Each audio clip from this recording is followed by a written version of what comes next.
Hello, everybody. I want to welcome you to the Raw Spiel, where we keep it real with the hard truth. Glad to have a special guest with me on today. It's Amirah Hall, and today she seems like she wears a lot of hats. She's just so much. I let her. I ain't gonna do no justice. Trying to introduce her, so I will let her introduce herself to you. And she had an interesting being over in, I believe in Egypt, she had a near-death experience. If anybody that's been following this broadcast, I'm very always interested in hearing about people's near-death experience and what they see on the other side, what lessons that they learn from there that they can teach us. So, Ms. Hall, first of all, thank you for agreeing to come on to share your story. And I'm very interested in hearing about your near-death experience, what you got out of it. So yeah, you can take this time to tell the people about yourself and get right into your near-death experience that happened in Egypt for us. Thank you. Thank you so much, Harold. I really, really, truly appreciate being with you and your audience. And I often tell this story, and the near-death experience, of course, is the most transformative experience. But I reflect back, my journey actually started when my dad died. I was 35, and I was going through a divorce at the very same time. And I was so stressed out, so exhausted from all of the, emotional turmoil. I went to my doctor and he diagnosed me with a life-threatening illness. He told me to go home and prepare my affairs, that I was going to die and that I would end up in a wheelchair for the rest of my life. And I really hit rock bottom. I've got to tell you, when I thought things couldn't get worse, depressed wasn't even the word to describe it. I didn't think things could get worse, but then I got fired. And I Mm, spent the next 7 years on a journey exploring healing modalities and alternatives. And I started to appreciate the small things in life. But it was me grappling with this notion of what happens when we die, that I began studying the ancient mystery schools and meditation. And that I all of a sudden had this mysterious urge to go to on a spiritual pilgrimage to Egypt. And it was there that I had a near death experience outside the Valley of the Kings, where all the ancient pharaohs' tombs are buried. And that's when I left this world. And coming back to Earth was an incredibly daunting experience because I found myself hurling through the vast expanse of the universe and headed towards a familiar small blue planet. And then it was the sound of Arabic voices that lured me like a beacon to my last known location. And it was felt like coming into the body was actually far from easy, smooth sailing because it felt like I was struggling to put on wet clothes. And the blinding sunlight was piercing and it was painful and it disoriented me. And all the while I was very disoriented. Thank goodness I had my dear friend with me because I had this strange feeling like my body all of a sudden overtook my will and I felt like my gut was going to explode. So there I am, right in this very um, rustic village area, and my friend took care of me until my energy was restored. But then it was the whole time I felt like a brand new born baby. I felt this incredible bliss and peace and love. But at the same time came with it this absolute clarity that it was surreal and it was disturbing because I started to understand that I was seeing things that other people weren't. These otherworldly beings and mysterious phenomena that you defied, explanation. It actually felt like I was stepping into a scene in the cantina scene in Star Wars. It was a strange world of unfamiliar sights and sounds. But mm, the real challenge became when I returned to the United States, because again, I felt like my life was unraveling, falling apart, and my friends drifted away. And once again, I got fired from a six-figure job. And that's when I went on a quest to find out what happened to me. Where did I go that day? Something was different. I was different. So I went to about a dozen different psychics, mystics, and healers, and they all told me something different. So for me, that really angered me, quite honestly. It ticked me off until I found a healer that told me I had stuck energy. So then that made perfect sense. It gave me hope, and it gave me something to do to process. And he told me, he said, your anger, your anxiety, your depression is all because you have stuck energy. So I went on that healing journey. And it wasn't until I found myself on a massage table about 9 months later. Continually, I was on this quest, like, where did I go? What happened? How come I didn't, if I died, how come I didn't see the tunnel or this divine being, Jesus? And so it wasn't there that I actually had an out of body experience.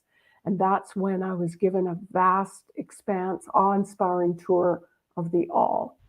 And I was told I couldn't stay, and that I stepped into what I called the fabric of all creation. It was like a moving kaleidoscope of color and light. And my guides told me it was love, and love was the fabric of all creation. And then it showed me, and I actually saw the actual energy that powers the universe. I didn't have words for it today, but I now understand it's the quantum field. It's how everything is created. And that's when I saw my life review. But only my life review it showed to me like a timeline where my emotions had been stuck.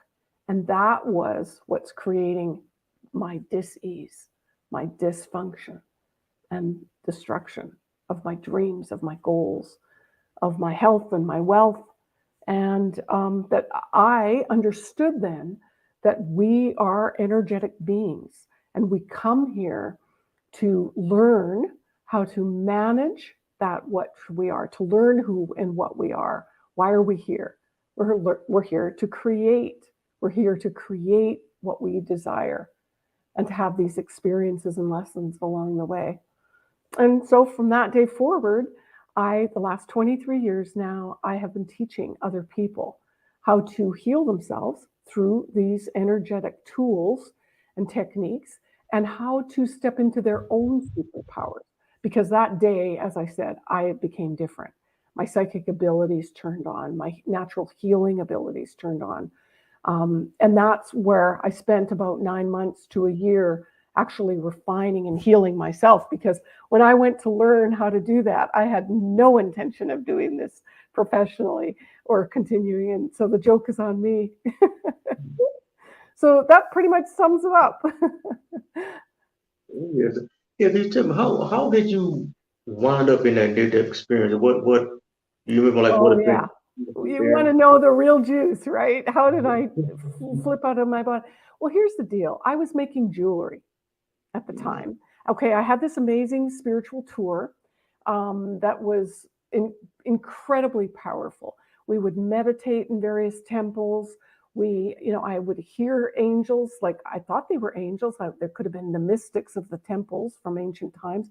I was hearing and seeing things in just the normal everyday, of our tour. But after the tour, I extended my stay. So I went back from Cairo to Luxor, just outside the Valley of the Kings. And I was visiting with my friend, and I wanted to buy some beads for the jewelry that I made. I wanted to incorporate some, let's say, antiquities into my precious jewelry. So the very last day, the second last day, I found these beads. And you see, in Egypt, these houses are perched on the back of a mountain. And everybody's home, the back wall touches the mountain, right? So they're digging in the mountain for treasures or for tombs or for, buried treasures. And they would cover the back wall with a carpet. That's how I knew that there were probably going to be treasures in somebody's hands, or they found these little trinkets maybe they'd want to sell. So I went back. When I found them, I went back to pay the gentleman, Mohammed. And when you're buying something there, especially if you're a friend, you sit and you visit. You have a cup of tea, you have a cup of Coca-Cola. They show you their pictures of their babies and their children and everybody's cousin, and it goes on and on. It's quite a social, you know, event, which is lovely. But for me, they brought out the pot. And I said, thank you. I don't smoke. I don't smoke, and I've tried pot maybe less than half a dozen times, and it really never ever did anything to me. Plus, before I had gone to Egypt, I had done a 30-day detox. And the last 7 days of my detox was pure juices. So my system was real clear. So I refused. I said, no, thank you, politely. But he was just so insulted.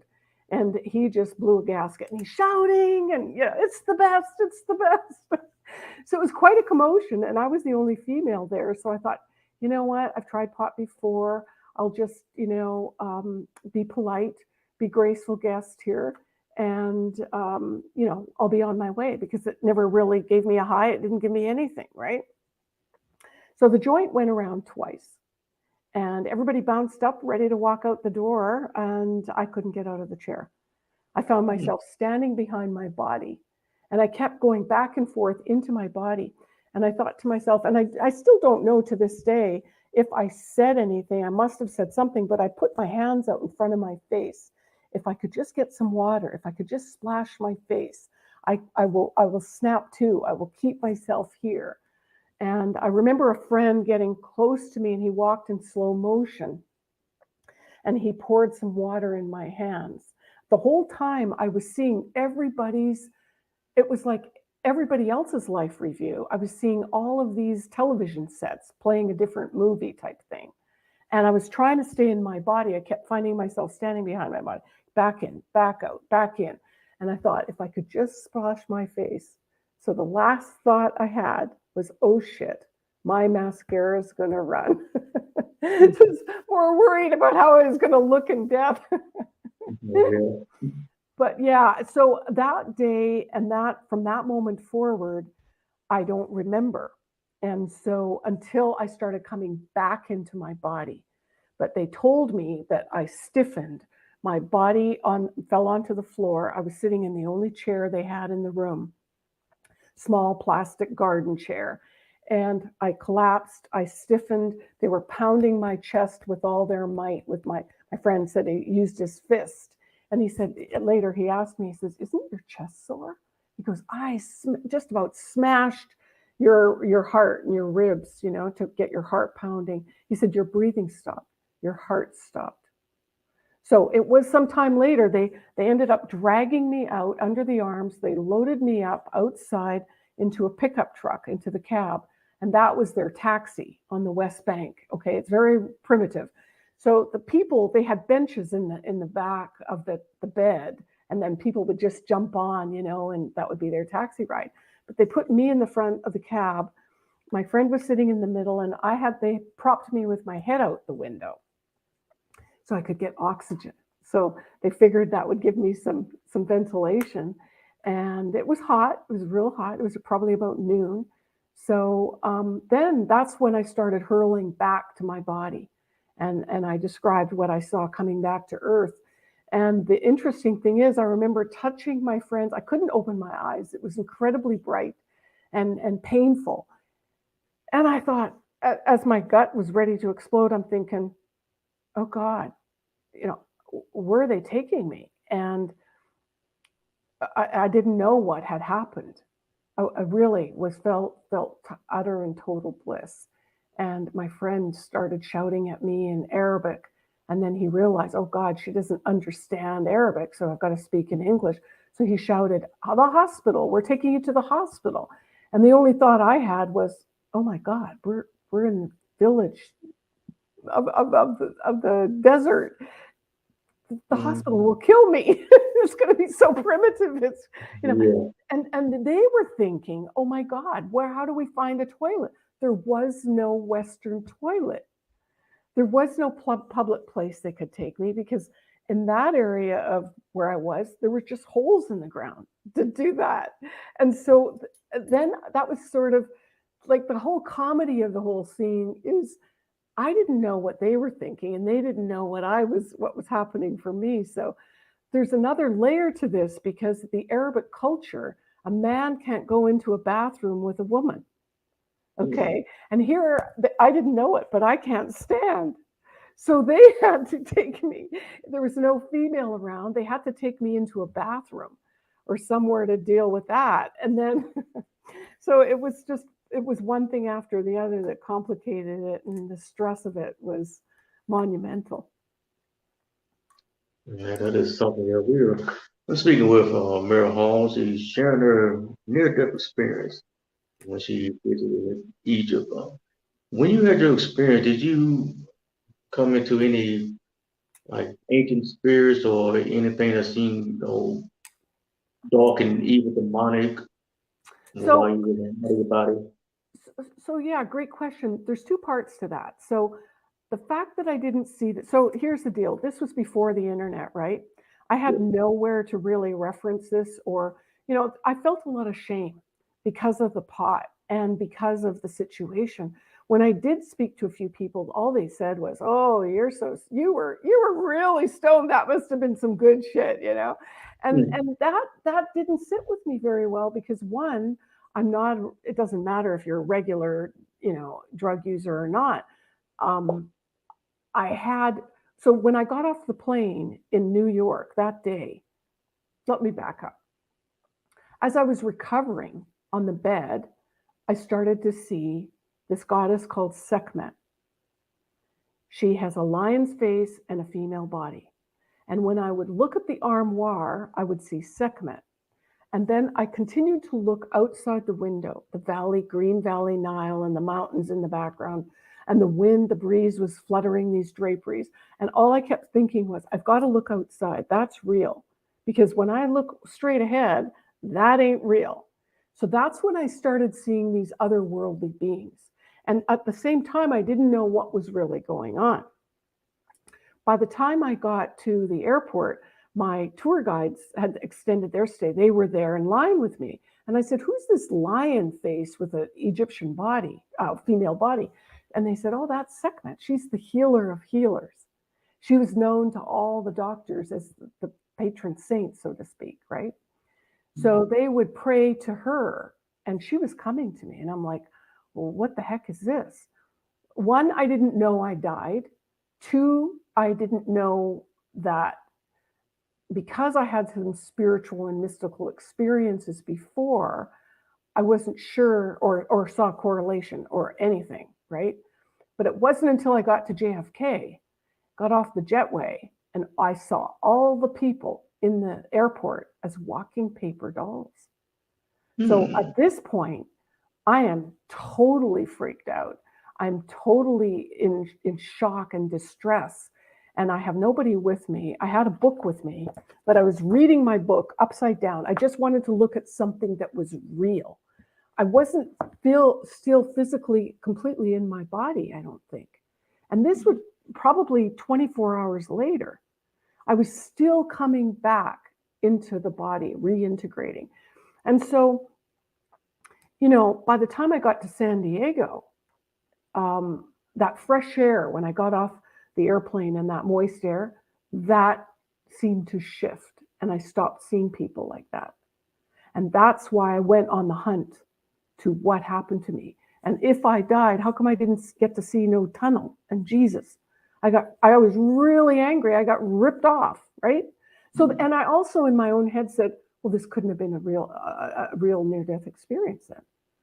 But I'll tell you, I went even as far as had gone back to Egypt another time, and my friend took me to a holy man in the south, in Aswan, where they had the famous dam.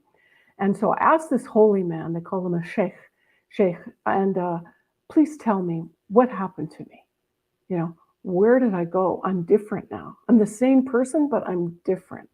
And he told me, he said, in his words, in his interpretation of Arabic, or into, what this phenomena was. He said, you didn't die, but you went very, very, very, very far away. Yeah. So, I hung on to those explanations for the longest time until I came across Dr. Deepak Chopra's book. When I started to understand the things that I was seeing and how I was seeing things, I now understand that I can see energy. So the out-of-body experience gave me a better understanding of what that energy was, and that it is how we create, and it permeates absolutely everything. We are energy. It is everything that we see, do, think, and understanding that energy is creating the good things in our life, it's creating the bad things in our life, and that we are sort of the conductor of the orchestra. And what is it that we want to live? How do we want to experience it? I struggle every single day to get back to that point. I feel it, but it's not the same. It's not like you can completely plug in and get it. It's one of those things, and I think that's because we're human. We're not supposed to have and hang on to that spiritual knowingness connected to the divine or to the love nonstop. I think that's rare, and that's what we're all desiring, to get back to that one source. Oh, wow, this is something. So when you saw people at the because of paper dolls, but now was that now you think were you in another realm, or were you seeing people on Spirit Man, which What I've figured out or surmised is that I was stuck in a dimension. I was stuck in that anger, the grief, the despair. And I remember sitting there in Atlanta thinking, oh shit, am I living in the land of paper dolls? And I couldn't quite comprehend that was my reality also. And I think that next 9 months was that time period. Talk about 9 months. That's kind of the whole gestation time. But perhaps that was that integration that I was experiencing to realize that I don't have to play or live in that realm. And we all are kind of hanging out in fear and limits and, competition, and all of that low vibrational energy is keeping humanity stuck. so during this experience, were you like given any I guess any lessons while you was on that side? Maybe that can help. Well, yeah, in the out of body experience, that's when I started to understand that I'm energy, and where I stepped into the fabric of creation. And I didn't know because literally it was like stepping into the hall of records. So in that out of body experience, I was shown, first of all, I sort of melted, and then I elevated into this sphere of light. And then I was taken, it was almost like in the snap of the fingers, into the first stop, they told me, the tour of the all, was like this. It was a building, and it appeared like I immersed into a conference room. And in this conference room, it seemed like a dozen persons. They were all dressed identical. They were dressed kind of like suits with no ties, but they were all the same. And I was sitting at the front, and all of a sudden it was like their heads were glowing, filled with light.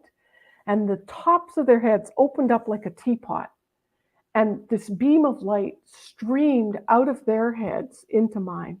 And they told me that whatever I needed to know, I had instant access. And from that moment, it was like a snap of the fingers. I was ushered directly into this massive corridor. It was an infinite hall of doorways. And it wasn't for some time later that I actually said, geez, I think I just stepped into the hall of records.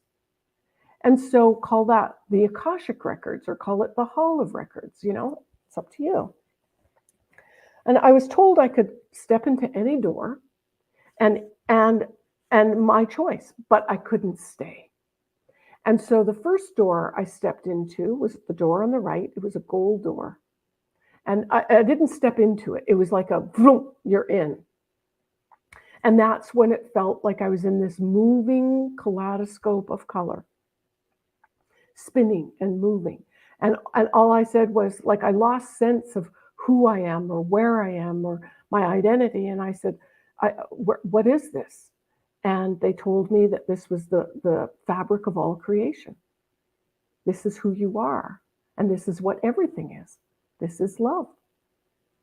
So I remember feeling like maybe I was in my mother's womb, where you feel safe, you feel warm, you feel, everything is just perfect. And then, boom, it was like I was rudely knocked out of that space. I remember thinking, well, geez, I wanted to stay. And then they kept saying, you can't stay. And they knew that, right? They knew that we as humans or our spirit doesn't want to be here in the hard stuff, doing this life experience in 3D. So then I went out to the middle of the corridor and I walked directly across and I walked into a pink door. And as I emerged through the door, I stepped into what was like a solid green emerald. It was opaque. It was very still. There was no movement. And I asked, where am I? And they explained, and that's when I saw my life review. They showed me that I was creating the dysfunction in my life with my emotions, where they had been stuck in my life on issues, on a belief perhaps, or all my emotions, how those had directed the energy to create the experiences I had. And I knew in that moment that I had to go home and I had to detox my mind, detox my emotions, and learn about managing. So that was how I found the next phase. So speaking of these guys, well, what were these guys? Were they were they angels that were guiding you around? The best I can describe it is it felt like a light, like an egg-shaped light, and they didn't communicate like you and I. It was through thought. It was almost like the thought was in my head, and I knew it wasn't me thinking it. Right? It was just that was the telepathic communication, and yeah. So whether it could be argued that it was my higher self guiding me, it could be argued that it was my angel or my guide, but I didn't see it as wings, or I didn't see it as Jesus, or anything like of that nature. It was just a neutral. It wasn't a gender associated with it. It was just a neutral sense of something that was ascending or like masterful, just knowing the laws of the universe or guiding me to where I needed to go. That is something. No, you was. No, you say you took you're smoking a joint. What do you? I mean, you think that was laced with anything? 'Cause from what I understand, people. No, and I'm not saying sometimes. I'm not saying no drug use or nothing like that, but I know when some people they may take certain drugs or whatever that seem to I guess open up something open like a portal Mm-hmm. into the spirit realm. Well, So I just wonder whether was that joint here, maybe laced with something or. well, here's the deal. We're never going to know, right? It was 23 years ago. But what I did do is I initially thought I had a heart attack or had a heart defect. I mean, that was my first go-to. So they confirmed that my heart stopped and my breathing stopped. Now, I had nothing else to go by because I'm sure the hospital wouldn't have had anything more than what do you call those heart measures? So coming back to the States, I had a whole blood test and had a whole rundown. And the doctor told me I was low on some amino acids. And he said, Amirah, do you understand that more people die of dehydration than you would ever think? And so it could have been the fact that I was dehydrated. So that chemical reaction within the pot just knocked me completely out of my body. I am a sensitive to any kind of meds, prescribed meds or any others. So I know myself. I know I can't really tolerate it. Now, it may have been laced. I don't think so. I think it was just straight pot, but real strong, good Egyptian pot back in the 90s. Okay, that was 1998. So now, what was I going to say about the drugs? Yeah, and other people had said to me, that was great hallucination and blah, blah, blah, but it continued. That was my argument to myself. And, all these years wondering what the hell happened to me. I'm completely different.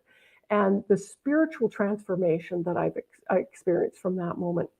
So, yeah, my pineal gland was triggered and opened, my clairvoyance. In fact, I couldn't go. That the reason why I started to isolate and close down and was depressed when I came home is because I was seeing things that, like I said, other people couldn't see. And I was overwhelmed. I was freaked out and I couldn't go shopping. I couldn't go to the market.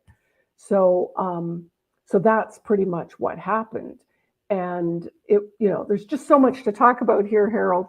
But one thing I can tell you over the years, as my psychic abilities have opened up, and my clairvoyance is open, my clairaudience is open, my claircognizance, and this is what I teach people because I believe every single person has these abilities. We come pre-programmed, it's our computer, our software, it's all software. I help people clear their energy channels so that those open.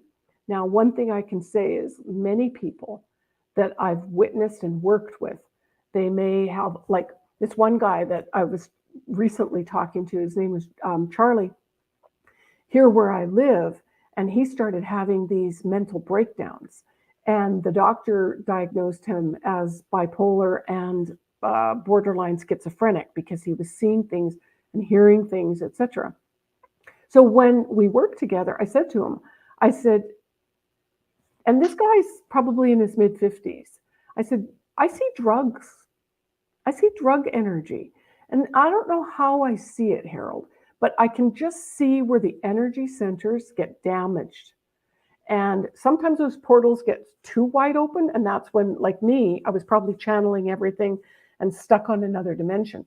And I had to work to close it down. But some people that have done damage to their energy field or their chakras by doing extensive drugs, they are screwed. It can only be fixed so far in most cases. So in his case, his chakras, his channels were wide open, and then it's almost like a muscle or a sphincter. They close, and certain vibrations we can control unconsciously. And if that's sort of ripped open, it's like a hole or a tear. And there's like a perpetual, rotating door, and these beings will come in and they haunt people. And it's no difference with a haunted house or a doll that's possessed. There's portals, and nothing is inanimate, right? We think a stone or these glasses or this desk are solid. They're not. They're energies. So things can permeate them and hook onto them and manipulate them. Speaking with Amirah Home is sharing her near-death experience and seeing what's going on the other side. And yeah, if you don't mind, if you can touch on, like these, give me 1 minute, like deathbed visions. Sometimes people say that. I know recently I saw a video of a lady. She passed on. She was like 97, but her granddaughter was saying that seeing she was transitioning, and she just kept calling for her mother. Mm-hmm. Things of that nature. So she was pretty much in a state where you were like not quite, but on the way of transitioning out of here, but was able to, I guess, see what she thought was her mother. Right. Um, Well, I think what happens is the veil is thinning, and you don't even have to be on your deathbed to see our loved ones on the other side. I think more and more people, their own abilities to see, like I was talking about, is as we clear energy and also the energy on the planet and the universe is shifting right now. So many more people are starting to see things and know things and telepathically receive messages they don't know, they don't understand. And I've been saying this for probably 10 years now. People are going to freak out because they won't know how to manage it. Kind of like me, where I was when I first started. I had to learn how to manage it. We can shut it down and we can open it up. We can also learn to manage it and use it like a smartphone. Duh. We can have all of that information within ourselves. But I remember a dear friend of mine. He was actually on his deathbed. He was dying of AIDS, and his sister and I were together. He was at hospice, and we knew the time was close. And the hospice care worker called us, and we were just in the other room down the hall. And literally, so he was getting ready. She called us. We came running down, and he had just left. He just took his last breath as we walked through the door. So my friend was grieving over her brother, and I was standing at the foot of the bed. And I literally had this vision. First of all, the light above his bed flashed, and I was just kind of stunned. I was in this very neutral, tranquil place, total stillness. My mind wasn't racing. I wasn't anything. And literally, I saw him. It was like he stepped in my mind. I saw him step into a cloud, and he walked through that cloud, and there were all his friends and family cheering for him. And what was really funny is he was gay, and he was a makeup artist from Hollywood, and he was super conscientious about how he dressed. And he had this gray. It was a camel colored cashmere jacket. Like he was dressed to the nines, right? As he was greeting all his friends, and he sort of sashayed there into that space. And he looked back, and he could see his sister Candy grieving over his body. And just like a tug of war, like, oh, I don't want to leave her. And then he went, she'll get over it. And it was totally his personality. He just kept on going, oh, she'll get over it. And when I told her, she just cracked up. In between the tears, she could totally see Brian doing that. So that was really cool. Yeah. And it's funny too, because people say to me, well, how come, my husband isn't communicating with me, or their loved one, their, spouse. And usually I find in the initial stages, it's because you're so close to them that there's almost a resistance to the connection of the communication. And that's why having a spirit medium like myself can help bridge that space. But my own ex-husband took his own life. That's 2.5 years ago now, just at the end of COVID. And well, I don't know, is it still going on? Some people's minds it is. Anyway, he took his own life, and so it was not only a shock to me, but it was hard for me. He wasn't messaging. He wasn't coming through like I would connect with somebody's grandmother, and I thought that was strange. So what I do is when somebody takes their life and they're stuck in this, it's a still place. They're not really going anywhere. They don't go to the light. They're just stuck. And so I give them a healing and connect them to the Supreme Being. And it took time. It was probably a good year. And as he, I don't know, thawed out, he started realizing, that there was something going on behind. By the way, he was agnostic. He didn't believe in God, even though he was raised Catholic. And he had just a lot of stuff go on in his life that he shut it all off, right? So actually, surprisingly enough, a couple months ago, I'd just be walking down, my path on my walk, and all of a sudden I could hear him talking to me, and he was giving me pictures and reminding me of some of the fun stuff that we did together. And it was weird because he sort of had the the personality of a teenager or somebody in their 20s that was cavalier and nonchalant. It wasn't the guy that was way more serious when I met him. So it was interesting because it was almost like his spirit was warming up or waking up and showing me how much he loved me and how much he tried to really please me, and where I was being a pain in the ass, right? And so it was a healing for me. It was a healing for him as his spirit was able to communicate with me. It's really beautiful. Yeah. Okay. Let me ask you about this. I know you even said you got spirits out there that can haunt people. So do you think it's it's possible? Sometimes like you said, some people communicating with um a relative or something that's passed on. How would they know that that's not a no another spirit that's fooling them? That's disguised as Well, that's a great question too. And pardon me. Interesting. All of a sudden, I'm getting choked up.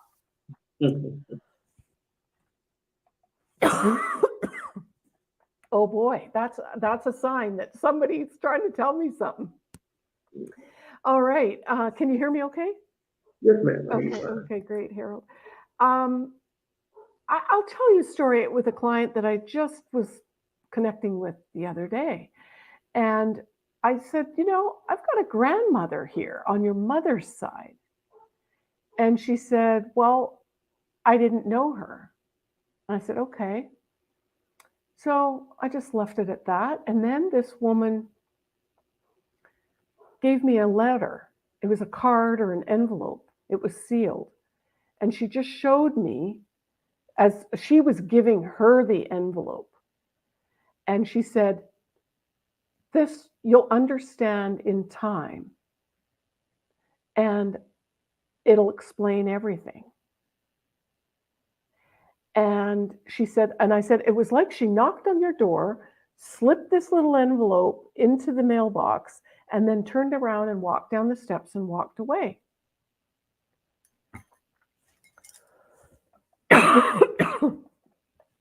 Spirit often tickles my throat when they're trying to come through or somebody's trying to give me a message. I think somebody listening to this has somebody that they're trying to connect to and they're starting to come through.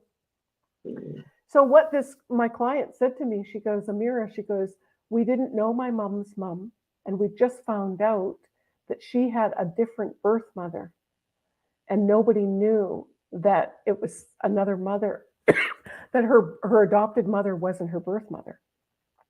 And she had passed away, but they had just found some documents and started to understand. And it turns out that her deceased grandmother was a psychic in San Francisco, very famous.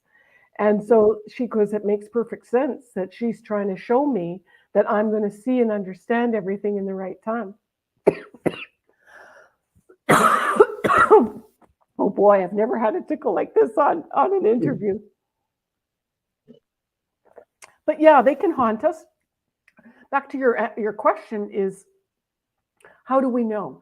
Well, I think first of all that it's like a chicken or egg thing, but we have to find out and know our own energy.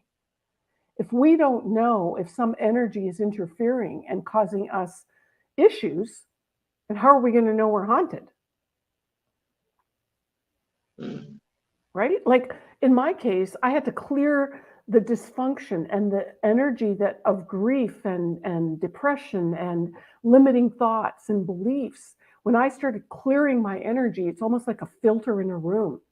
If I burn some toast, you can't see it, you can sense it, right? And it's not until I put on the air filter or the air conditioner, open the door and move that energy out that you still can't see.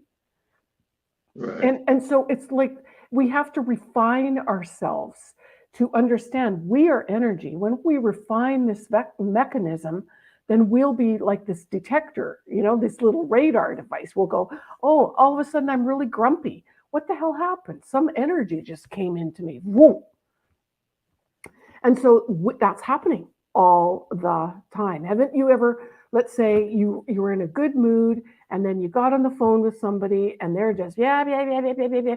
And you get off the phone and go, oh man, it feels like someone just poured, some crap all over me, right? And you feel really bad. And that's because they poured their energy on you. And they might have said some nice things, but they had a bad day, or it's their mother or their father's energy. And again, it's not to make mom and dads bad or evil, but your energy, Harold, was designed, your soul came into your physical body. Amirah's soul came into her body, right? And so my job as a spirit is to understand that it needs to belong in my body and I need to manage or clear out any other energies. But when we're born, first thing, all we know is our mother's energy. We think it's us, right? Because we are this pure soul of love and light. We come in and we're into this human form and we just match the frequency. We feel the love, we feel the safety, we feel protected. When we're born, then we're matching our siblings' energy. We match dad's energy. We're programmed. We're literally conditioned all through our life. Don't say this, do this. Yes, ma'am, no, ma'am. Yes, and you can say this, or you can't go here, and you can't. And all of the, yes, they're here to guide us and protect us. But what happens when we get puberty? We start rebelling. What we're trying to do is get back to our original essence. We're trying to figure out who that special someone is and to identify. That's why, teenagers dress weird, dye their hair, do, braids, all these things, because we're trying to find our own identity. That's our spirit calling to us.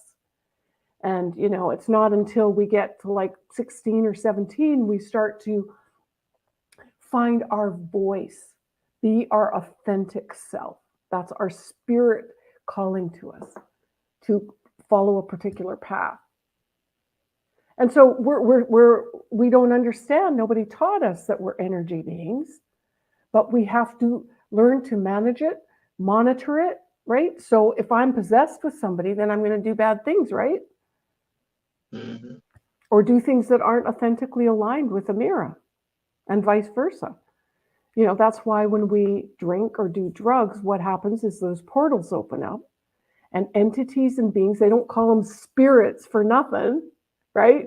They come in and they go, woohoo, Harold's not home. Let's party on. Because when you're drinking, your spirit leaves. That's why you feel so good. You're not attached to the pain. So your spirit's hanging out outside your body.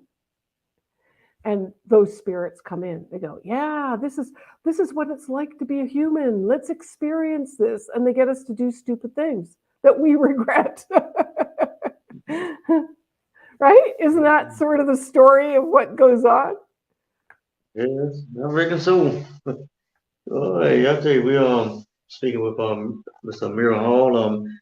We got one final thing before we wrap this up. So your experiences, well, I guess during your near-death experience, did you have any glimpse or any knowledge of heaven or hell, while you was out of your body that you may recall?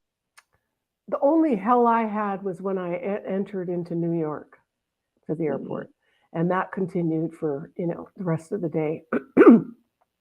And actually the 9 months I was living in hell until I found out about my energy being stuck. And that was the hell. And I think hell is here on earth.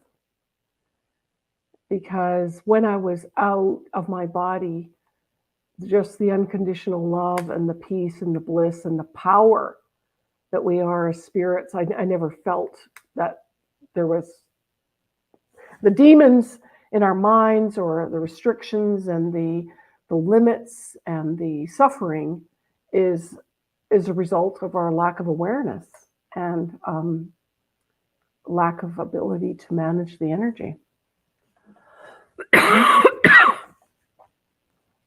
It's my interpretation. I felt like heaven was also a realm of bliss, love, peace, and knowing and being connected to all. Okay.